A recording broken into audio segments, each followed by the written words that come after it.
Logitech, let's have a heart-to-heart here. What the heck is going on over there? And this goes right along with your recent release of the G309. Now I'm going to give this mouse a fair review in case anyone's interested out there. I'll give it my extensive breakdown from the raw measurements, the heat signatures, the weight, so on and so forth. But there's a lot I gotta say about this, and hopefully we can just make the space better here. That's after a quick word from our sponsor, being Scuf and their new Nomad mobile gaming controller.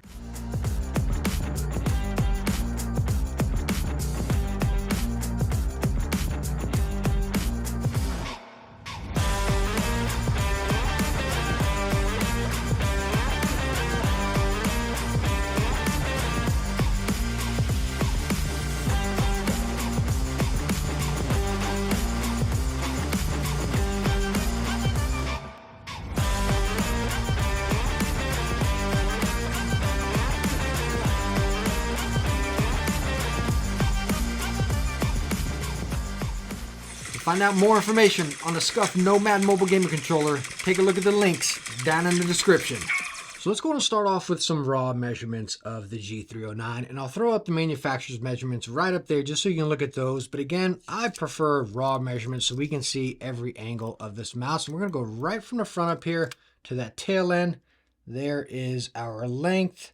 And we have this in millimeters. Sorry, my previous video I had it in inches. Totally sorry about that. I didn't even realize. Here is our grip right over by the buttons and then to the other side. And let's go to the tail end.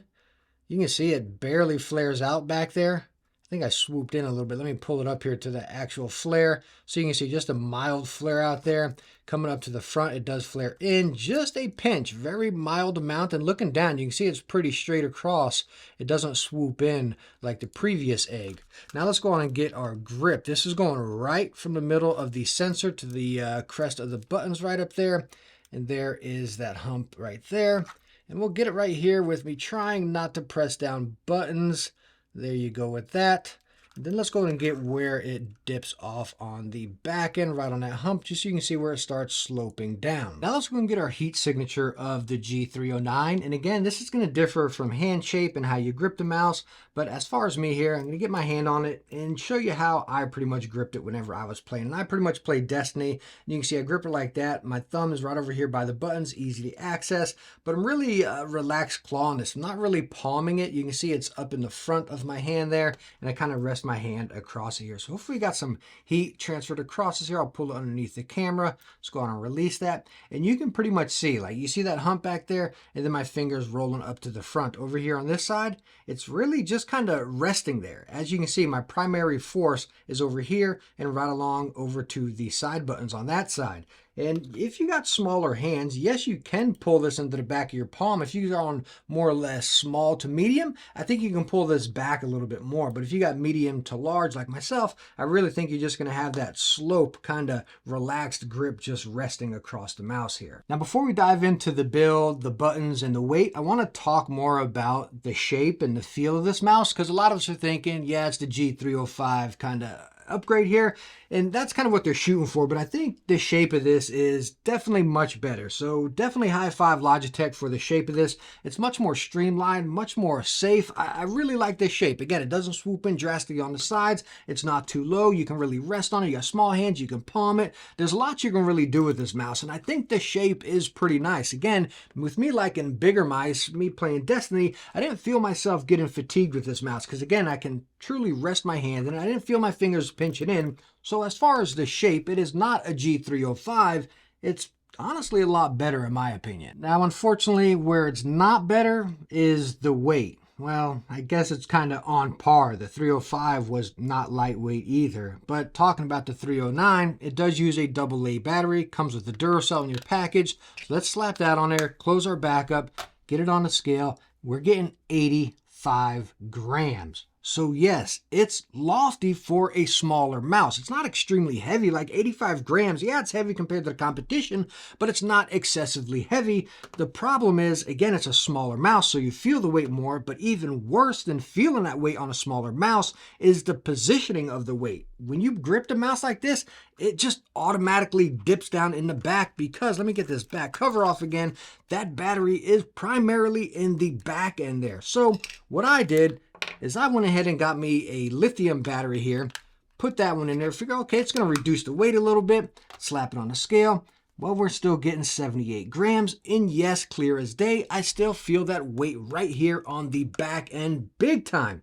Now, where it can come into play is you can take the battery out, and if you have a Logitech, whatever it is, the play mat, the ones you can use and charge at the same time, I don't know, I've never used those, but now it comes into play and it's really nice and balanced. Putting it on a scale, we're up at 63 grams, and this is where the mouse should have been, is like this.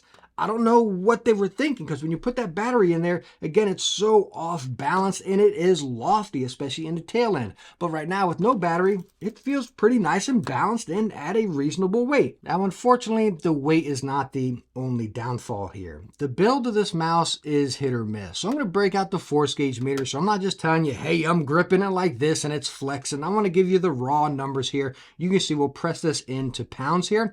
And right over here by the buttons, I'm going to press it in right here, and I'd say right around that 6 pound mark, I start getting some flex. So let me pull it up here, and I want to show you.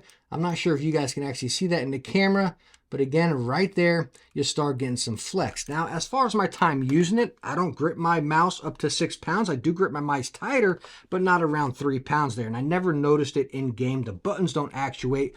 But again, over time, why I like doing this test is over time, will that loosen up more? That's my concern. But anyways, coming up here to the top of the battery cover, very solid, not really flexing at all. Over here on this side with no buttons, I'm not noticing any flex. And then, well, we'll check the bottom down here. Well, you got your actual cover underneath here where you can put your, what is it, the play charge. I keep forgetting the name of that. But anyways, let's take that off and check this bottom flex.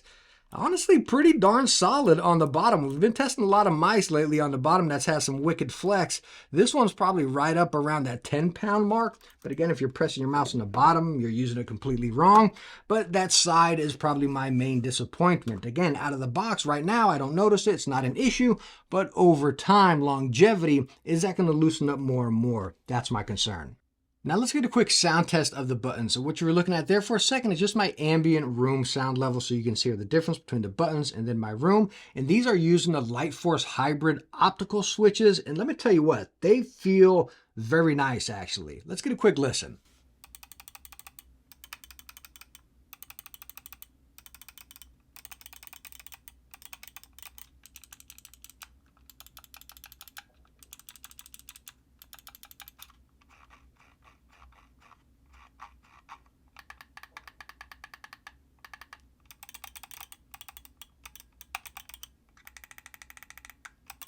And right along with the sound of these buttons, they feel phenomenal. I mean, they are snappy, right to the point. They don't have any extra give right there. You press them, bam, they're right down to business. Even on the side, I would say the sides, they might have this slight mush, but I'm talking mild.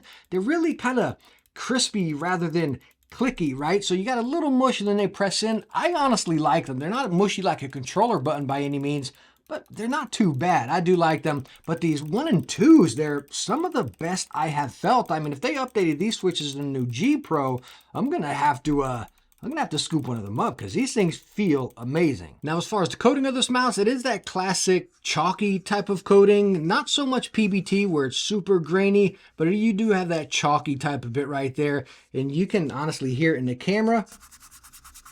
And you do feel it. So I think over time, you're going to notice that wear over here on the side buttons or over on your main grip points. So it's not that soft, buttery, smooth texture we've seen on a lot of mice. It's definitely that chalky bit. But in your box, you do get some grips, which I did test it out with the grips on the sides here. As you can see, I have taken them off since, and that is because they almost got sticky. I live in the South and it's hot and humid, and it just started getting that really sticky, kind of clammy feeling on them, and I really didn't like that. But you do get them for 1 and 2, and then the sides here, again, me personally, just over time, they got maybe too sticky for me. I had to take them off. Now let's go and talk about the performance of this mouse. It's using the 25K sensor, and you get up to 300 hours of battery life using your dongle and your AA battery, and then up to 600 hours of battery life using Bluetooth, which is just that button right down there, and you can switch over. And of course, if you're using a play mat, it just automatically does it. You don't need any battery in it. It just actually works with it, which is a really cool feature. And I don't know, I wish it was just implemented better. Maybe they had better play mats with a full desk mat or something. That would have been really cool. But right now, I feel like it's a feature that not many of us are really going to utilize. Now, also as far as performance of your dongle, you have this cool little dongle storage right here on the back end, which you can just tuck in there and then close it up. That's a cool little feature I like. But as far as the core performance, again, my time was using it via the dongle and the little adapter you have right here. You cannot use this mouse wired. As you see, there's no port up there, and it's using the AA battery. And again, my majority of time was using with the lithium battery, but you don't really notice much of a weight difference. But I can tell you, just as raw performance, yes, it was spot on. No hiccups, no delays, no nothing. Using it wirelessly with wireless headsets and keyboards, it was incredibly, again, just very precise. And that goes right in line with these buttons. They were right to the point. It is only 1000 polling rate, which is another kind of like, okay, you're a little bit behind here. But at the core performance, yes, it performed fine. Now, the new Logitech G309 is going to come in at $80. So you can kind of take this two ways. It's like, all right, were they just implementing like maybe a budget line and then they'll come out with a pro one down the road? I'm not too sure. But even right now, looking at this at $80, like $10 or $20 more, you can get a much, much better gaming mouse. And that's what throws me off right here. Like, no way, I can't recommend this. It's almost there. Could I say it's almost like 50% there? I don't know. Maybe we'll go like it's 35%, you know? But I think if Logitech did come out with like a pro version of this, if we want to put that label on it, and again, made that weight really nice and balanced, and just maybe a better coating, I think it would be a pretty good product. And I would say even go like 100, 120 bucks or something like that, and it would be a good mouse. But right now at 80 bucks, what we're seeing here, it feels like a work mouse. And that's what I'm getting a lot of vibe with a lot of Logitech's releases lately. It's like almost they took someone from their Logitech work department, brought them down into the G department, and they're implementing a lot of that right here. That's why I think Logitech's getting a lot of misses. It's just like, why? You know, I mean, Logitech, let's talk. We could do this. My YouTube channel's been struggling a bit lately, right? You know, we can put that aside. You got a position available. I'll come work with you guys. We can make something work here, right? You know, let's make this happen. It'll be a benefit for both of us here, right? But anyways, this G309, I think, is a miss. I cannot recommend it for 80 bucks. And Logitech, again, you got any positions open?